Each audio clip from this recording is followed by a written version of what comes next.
이 부동산을 파시는 거는요, 미래의 패배자가 되시는 겁니다. 가장 좋은 방법은 전세를 활용한 레버리지 투자가 가장 현명한 방법입니다. 내 자본금은 적게 들어가고 이자를 내지 않아야 그 수익은 더 높아지는 거죠.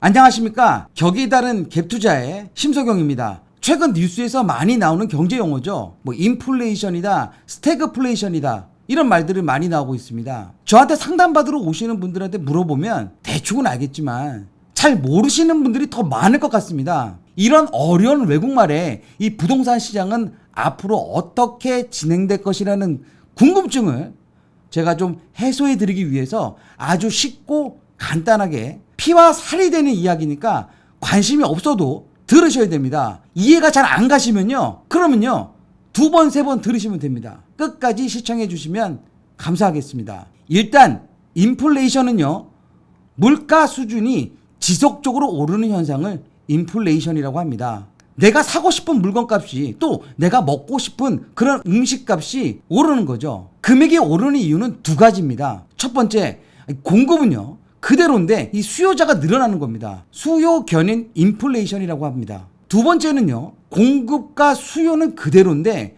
원자재 금액 등 모든 만들어야 하는 그런 비용 자체가 올라서 금액이 올라가는 것을요, 비용 인상 인플레이션이라고 합니다.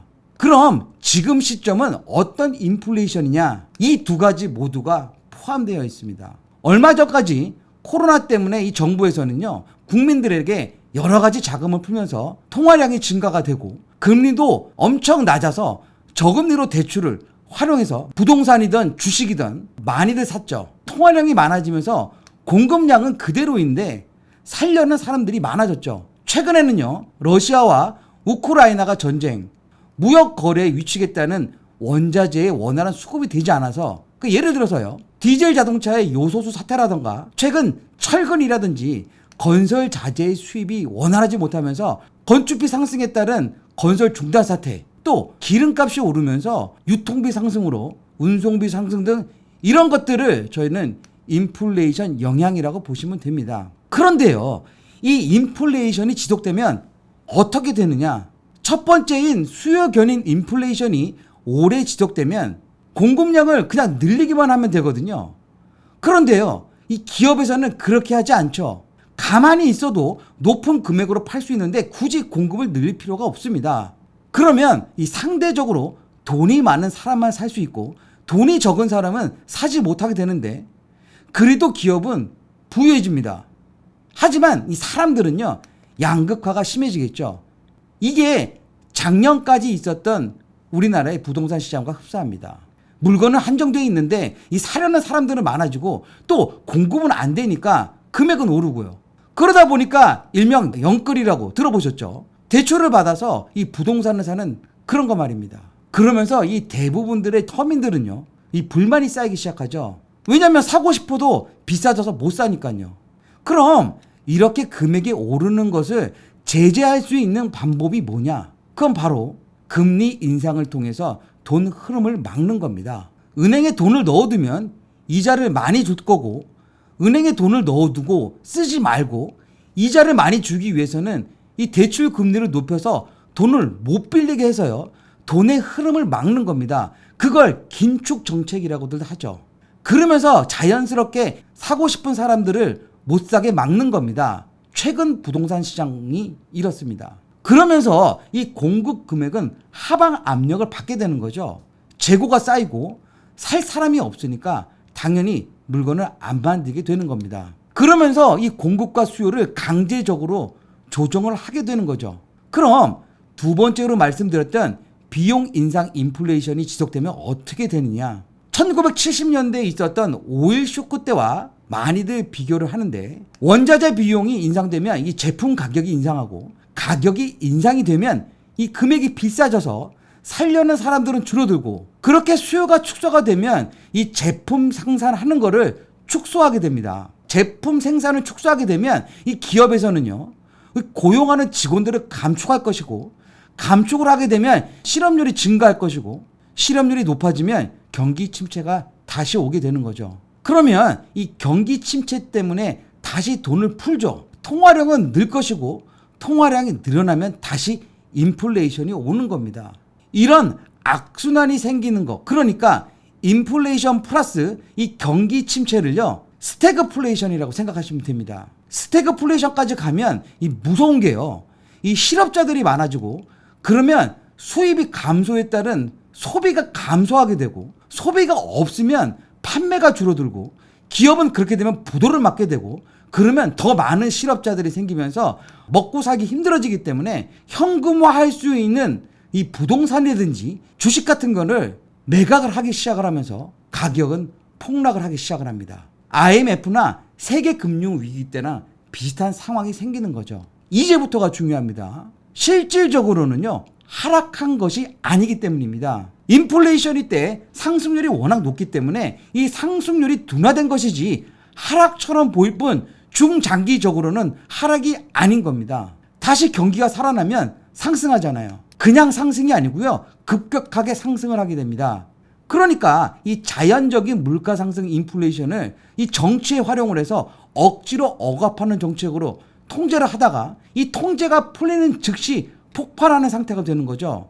이 비용 인플레이션은요, 물가 하락으로 진행되는 것이 아니고 인력을 통한 실업률 조절로 물가 상승을 둔화시켜서 물가 상승을 오히려 급격하게 오르게 하는 원인이 되는 거죠. 하나의 착시 효과가 생기는 겁니다.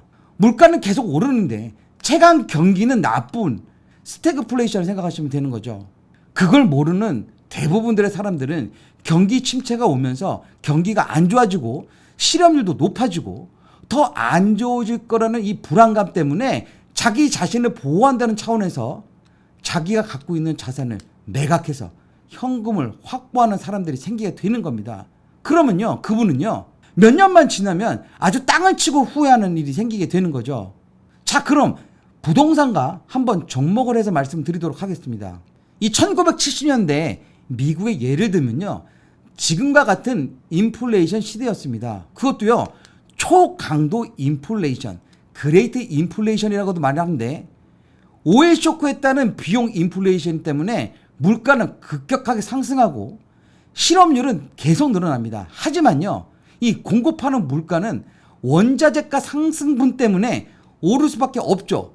금액이 비싸지다 보니까 공급을 못하게 되고, 특히 의식주 같은 경우에는요, 어쩔 수 없이 사야 하게 되기 때문에 이 주택 가격은요, 10년간 4배 이상을 상승을 하게 됩니다. 그러니까 10억짜리 집이 10년 동안 40억이 돼 있는 겁니다. 이런 필수품이면서 이 부동성이 있는 부동산 같은 경우가 인플레이션 시기엔 보유만 하고 있어도 좋은 투자 상품이 되는 거죠. 경기 침체와 전혀 상관이 없습니다. 중요한 건 이 대출을 활용한 부동산 구매는요, 또 다른 현상이 생길 수 있습니다. 대출 금리가 높기 때문에 이 수익률을 저하할 수밖에 없죠. 가장 좋은 방법은 전세를 활용한 레버리지 투자가 가장 현명한 방법입니다. 내 자본금은 적게 들어가고 이자를 내지 않아야 그 수익은 더 높아지는 거죠. 예를 들어서 5억짜리 집에 전세 3억을 활용해서 2억 실투자금으로 10년 만에 5억짜리 집이 20억이 되면 2억으로 17억을 버는 효과가 나오는 겁니다. 그게 인플레이션에 투자하는 겁니다. 또 다른 투자 상품은 금이 있습니다. 보통 금 간접 투자 상품인 ETF에 투자하시는 것은 인플레이션 시기에 좋은 결과를 얻으실 수가 있을 거라 생각이 듭니다. 그럼 많은 분들이 투자하는 주식은 경기가 침체가 되면요, 기업에 어려움이 많겠죠. 그럼 주식은 떨어질 수밖에 없는 그런 구조입니다. 마지막으로 정리해드리면 인플레이션, 물가 상승이 되는 것은 어쩔 수가 없다. 하지만 이 긴축 정책으로 물가 상승을 제재하기 위한 경기 자체를 죽이게 된다 하더라도요, 원자재 금액 자체가 오르기 때문에 기업 경기 침체와 실업률만 높아질 뿐 현물 자산의 가치는 더 올라가는 겁니다. 경기 침체와 금리 인상, 매물 적체로 이 금액이 조금 떨어졌다고 이 부동산을 파시는 거는요, 미래의 패배자가 되시는 겁니다.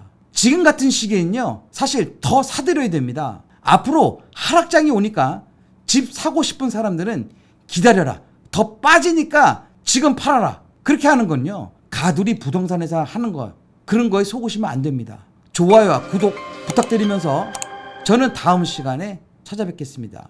시청해 주셔서 감사합니다.